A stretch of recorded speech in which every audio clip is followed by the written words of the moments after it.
prosecution preferred the same charge against all the three accused today.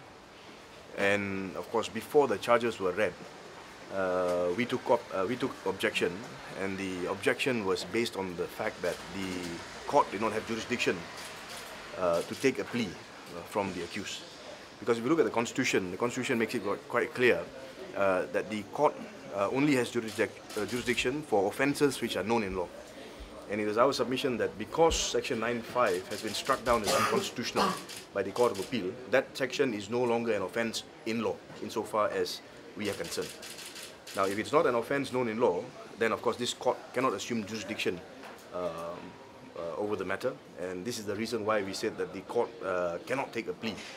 Of course, the reverse of it is quite simple. What happens if the accused person decides to plead guilty to something which is already unconstitutional? So can an accused person plead guilty to something which is unconstitutional? So that's the point that we took. So of course the DPP argued that they have powers under the Federal Constitution. Article 145 gives them wide powers. But our position is that those powers are restricted and confined within the parameters of the Constitution itself. So the Attorney General may have powers and discretion, but he cannot do something which is against the Constitution. And Article 4 makes it very, very clear that any provision of law which is inconsistent with the Federal Constitution shall be void. So I think that is the gist of the argument we took today. The court has asked for time to determine the issues raised and fixed it on Wednesday morning, 14th of May.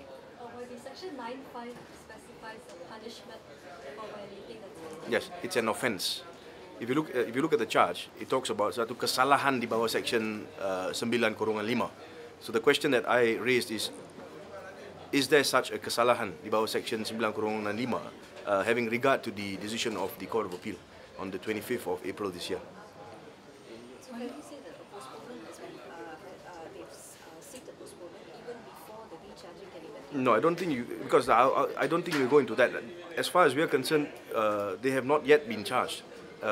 We took objection to the charge to begin with, because our position is that it is not a charge which is proper, because it does not refer to an offence known in law.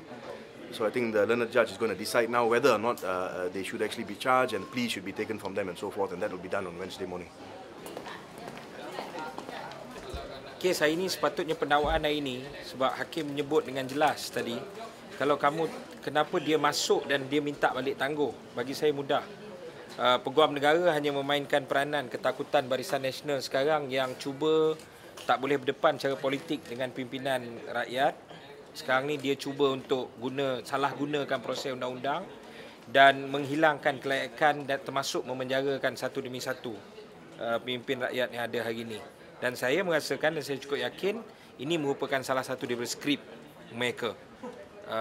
Dan bagi saya mudah, bagi anak muda kita ada berdozen peguam yang akan lawan bagi kita.